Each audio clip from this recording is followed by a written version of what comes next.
Welcome to Debt Free in 30, where every week we talk to industry experts about debt, money, and personal finance. I'm Doug Hoyes.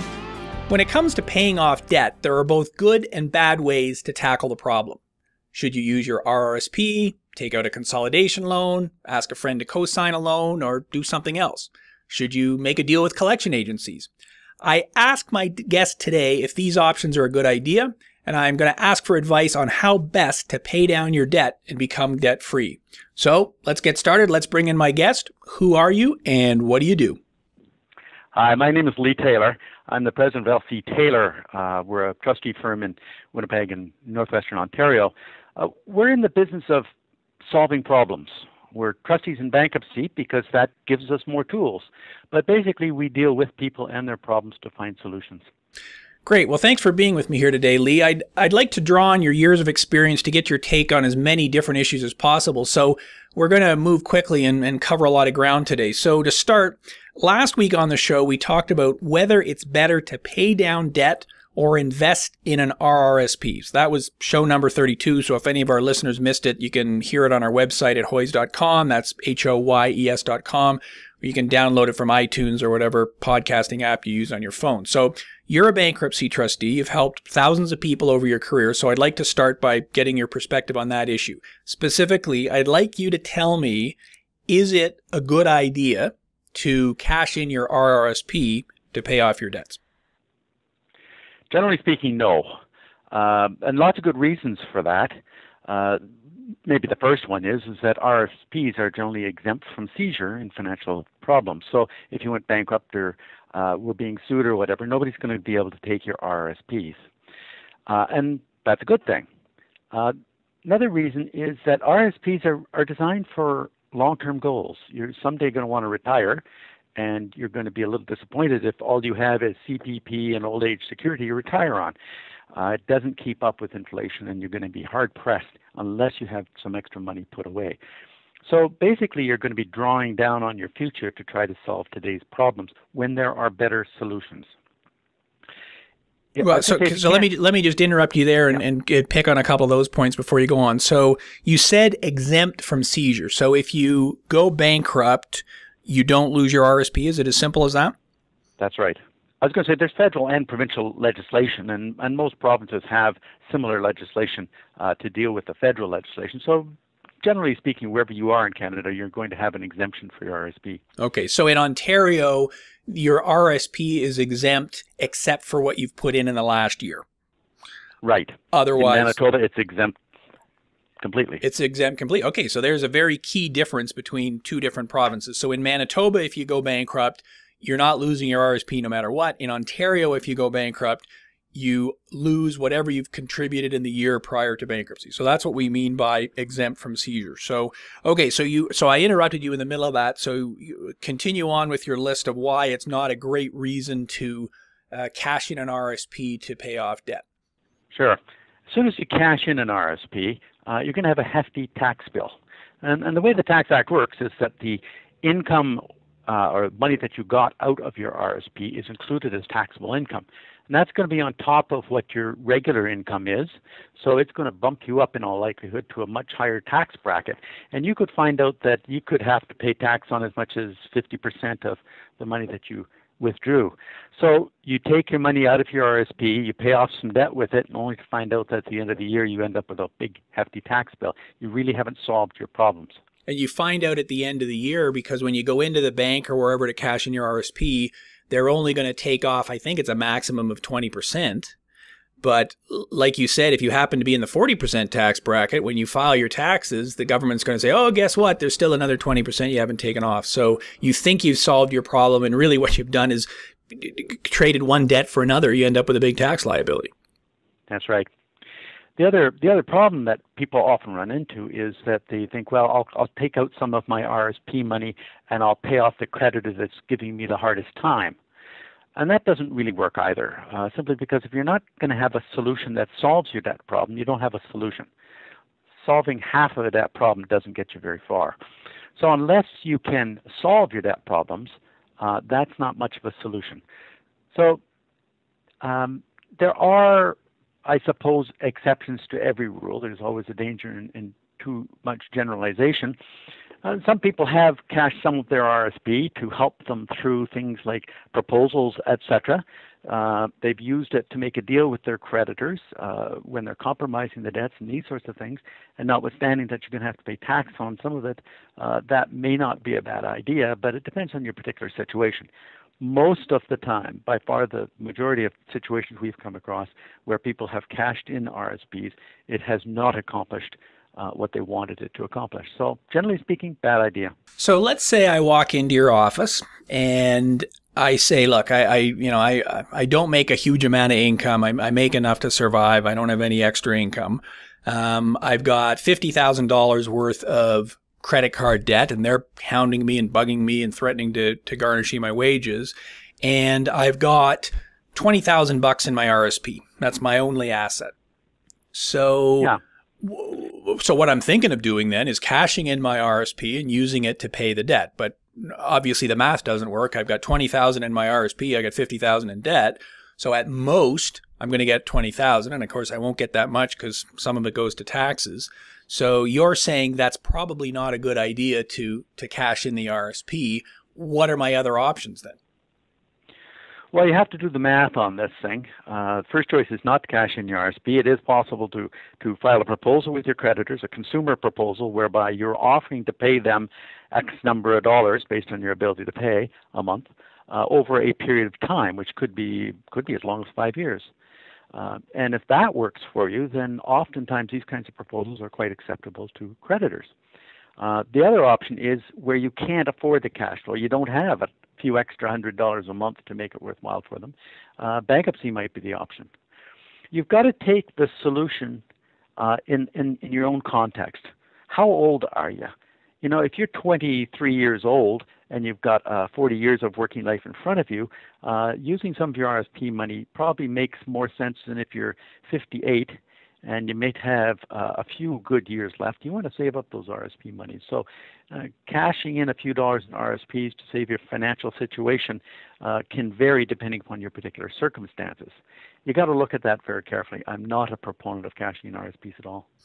And so what if I'm a young person and, you know, same scenario, I got $20,000 in my RSP, got $50,000 worth of debts. If I cashed in the RSP, maybe I end up with, I don't know, $10,000 or $15,000, depending on my marginal tax bracket. Would there ever be a case where you would suggest using that money to do a lump sum proposal? Yes. Sometimes it makes a lot of sense to do it. It has to solve your problems, though. It has to be such that you make the proposal based on the sort of trust condition that the RSP will be cashed in. The net amount after taxes can be used to make a lump sum payment to your creditors and resolve the financial problem at that point in time. Depends on things like whether bankruptcy is going to affect your employment status, whether it's going to affect any other aspects of your life. So that all has to be taken into consideration. And at that point in time, you really have to sit down and talk to an expert that's going to be able to go through the details and give you a clear option as to what's in your best interest. Often that is not the best answer, but in some cases it can be.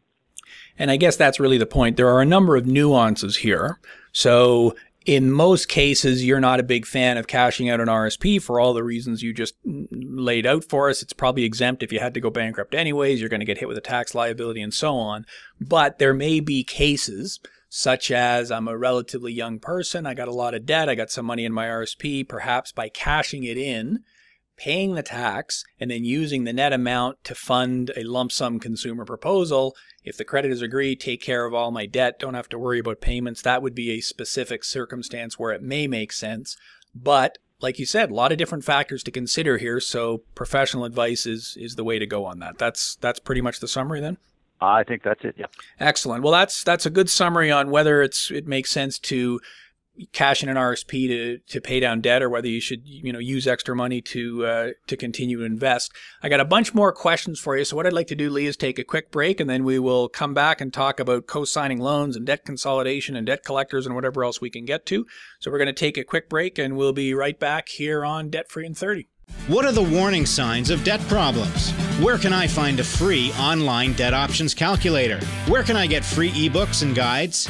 Find all the answers at moneyproblems.ca, the website for Canadians with money problems who want money solutions. Moneyproblems.ca. You're listening to Debt Free in 30. Here's your host, Doug Hoyes. We're back here on Debt Free in 30. I'm Doug Hoyes, and my guest today is Leigh Taylor, who is a bankruptcy trustee with L.C. Taylor and Associates. And I'm guessing the firm's named after you, Leigh. Is that where the L.C. Taylor comes from? Yes, it started out with just me, but we've expanded a little bit. So there are more Taylors now involved in L.C. Taylor. So there's more trustees involved, put it that way. More trustees. There you go. So we before the break, we were talking about, some strategies towards paying down debt. What are your thoughts when it comes to co-signing a loan? So I come to you for some advice, Leigh, and I say, look, my brother, my son, my neighbor, my relative wants to get a car loan, a mortgage, but their credit isn't quite good enough to do it without a co-signer. So I'm considering co-signing for them. What should I be thinking about when it comes to that decision? Well, I think the first thing to understand is what co-signing actually means. What the financial institution is saying is that they don't think you're a good enough credit risk without somebody else guaranteeing it or co-signing it. And what they're basically saying when they co-sign something is, if he can't pay it, I will. And that's really what it comes down to. People don't always understand what they're saying, and they often think that they're vouching for the honesty or integrity of the individual. They're conscientious and hardworking. Of course, they're going to pay it off. I think the reality, though, is that that doesn't necessarily have anything to do with it. In reality, the traits really are good traits, but you get into situations with unemployment, illness, marriage breakup, natural disasters, a whole myriad of financial traumas that can happen. And it will result in financial difficulty. And that financial difficulty may mean that the cosigner is going to be called upon to pay the debt. So it really means, as a friend or a relative, if you can't afford to loan them the money yourself, then you probably shouldn't be doing it, because that's basically what you're doing. So if I co-sign a loan, I am fully liable for that loan. Yes. If the original borrower doesn't pay, the primary borrower doesn't pay, I'm fully liable for the whole thing. And I guess that's really what you got to have in your mind before you co-sign for somebody else. Yeah. And the saddest part is when the individual that's in financial difficulty has, a mother or his best friend co-sign for him, and then he comes in to find out what kind of solutions are available for his financial problems, whether it's proposals or bankruptcy or whatever, only to find out that the co-signer is not relieved of their liability just because you go bankrupt. So now what happens, instead of going bankrupt on a bank or a financial institution of some sort, you're going bankrupt on your mother, who loves you dearly and only has a house and a very small pension to live on, and suddenly her future is going to be jeopardized because of your unfortunate situation. And it may not be your fault as such. The reality is that most people that end up in financial difficulty find themselves there for a number of reasons, some of which are beyond their control. So you really have to look at both sides of the equation. If you are considering co-signing a loan for somebody else, the question to ask yourself is, would I just loan them the money right now? And I guess if I'm co-signing a $10,000 loan for a friend of mine who needs to qualify for a car loan, and I've got $100,000 sitting in my bank account, okay, no big deal. If he can't pay, the money's sitting there, not a problem. But if I don't have a cent to my name, co-signing a loan can get me into serious trouble if my friend isn't going to pay. And the flip side, which I hadn't thought about till you mentioned it, is me asking someone to co-sign for me is putting them in a vulnerable position too. So I'm assuming you're not a big fan on either side of the equation, either asking for a co-signer or being a co-signer. It's something that should be avoided unless you got lots of dollars in your jeans. Is that your position? That's right. Unless you need a loan for open heart surgery for your kid, I can't see too many justifications for going after a cosigner. And you've dealt with people in your career who co-signed for someone, the original borrower wasn't able to pay, and that threw them over the edge? It's like dominoes. One goes bankrupt, the next gets called upon, and they end up with financial difficulty and goes right down the line. So you really have to be careful. It's a dangerous practice. Yeah, so avoid it if you can. So okay, so let's hit on another topic here, because we're talking today about smart ways to pay off debt. I would assume a debt consolidation loan is a good way to go. If I've got a whole bunch of credit cards and I'm paying a high interest rate and I can consolidate at a lower interest rate, is that a good idea? So two questions for you. What is debt consolidation, and is it a good idea? Well, again, people don't understand debt consolidation. It's sort of a two-edged sword as well. People somehow mistakenly think that one payment of $1,000 a month is more manageable than 10 payments of $100 a month. Slightly more convenient, but that's about it. You really have to look at things like interest rates. When people look for consolidation loans, it's usually because they're having trouble financially and they're trying to do something to alleviate the situation. If they've got a bunch of credit card debts they can't pay off, and they go to a financial institution, a high-risk lender, let's say, and that lender says, well, I'll give you a loan and consolidate it, it isn't necessarily going to be at a lower rate of interest. It may be over a longer period of time, sure, but the interest rate, generally speaking, is going to be higher because you're a higher risk. There are, the other side of the sword, as I was saying, is that if you have short-term debt, let's say a bunch of credit cards, and you're paying somewhere between 18 to 22% interest on it, it might be wise to roll that debt into, let's say, a second mortgage. If you've got some equity in your house, you can probably roll it into a second mortgage for somewhere around 6 to 8%. You can spread the payment of that mortgage over a number of years. Sometimes second mortgages can go for 15 years. And what that does is it reduces the amount of interest that you're paying on it. It can then be that you pay it off quicker, because what you save on interest you simply put back in to cover the principal again. By spreading it over a number of years, you you can create a solution to the cash flow problem. You just don't have enough money to pay the short-term debt every month, and it can spread that out over a period of time. And that can solve a financial problem. Now, the problem oftentimes related to that is people don't change. The lifestyle habits that they created, spending habits, etc., that got them into the difficulty and created a whole bunch of credit cards, oftentimes doesn't change. So they end up with a consolidation loan. Now they find they have some extra money left over every month because of the cash flow improvement, and they don't change their spending habits.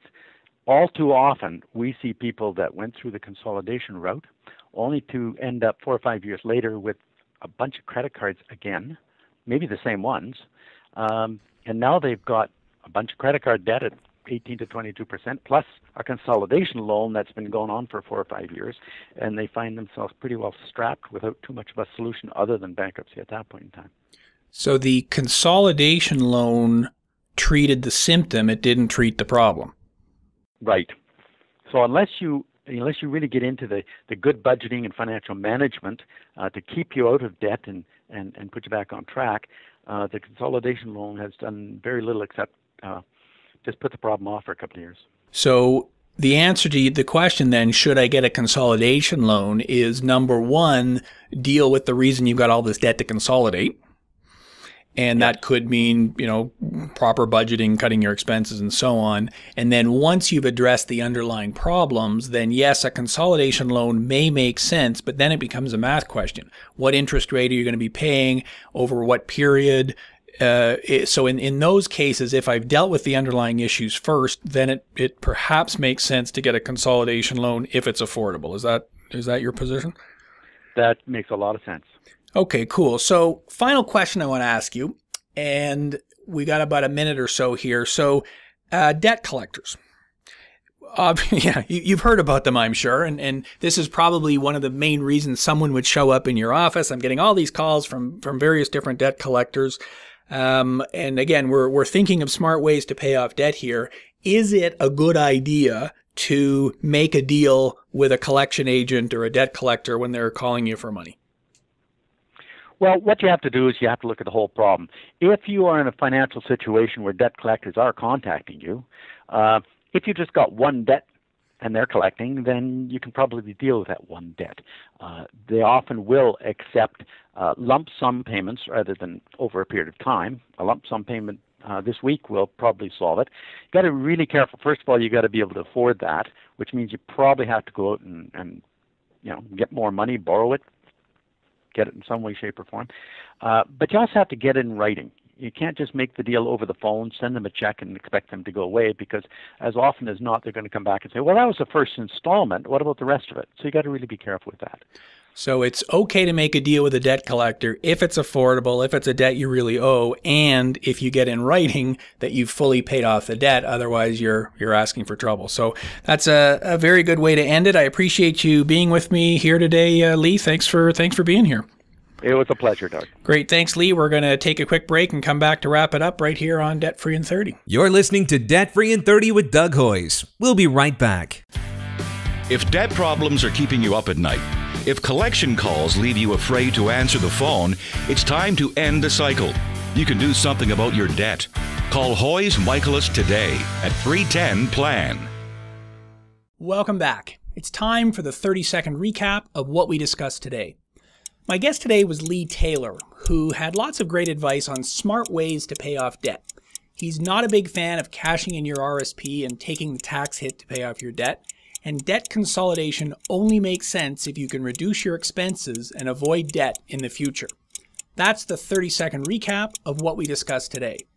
I agree with Leigh's points. There are many ways to become debt-free, but the best strategy will depend on your unique situation, including your age, amount of debt, and the type of debt you owe. That's why Leigh suggests getting professional advice, and I agree that a free consultation with a debt expert is a great place to start. That's our show for today.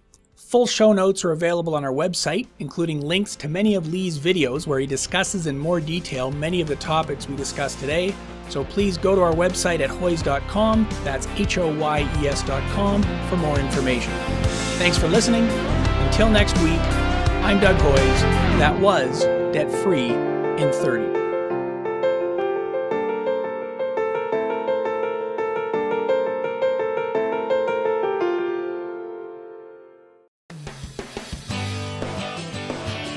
Looking for information on budgeting, debt consolidation, credit counseling, debt management, and debt settlement? For unbiased advice, go to moneyproblems.ca, the website for Canadians with money problems who want money solutions. moneyproblems.ca.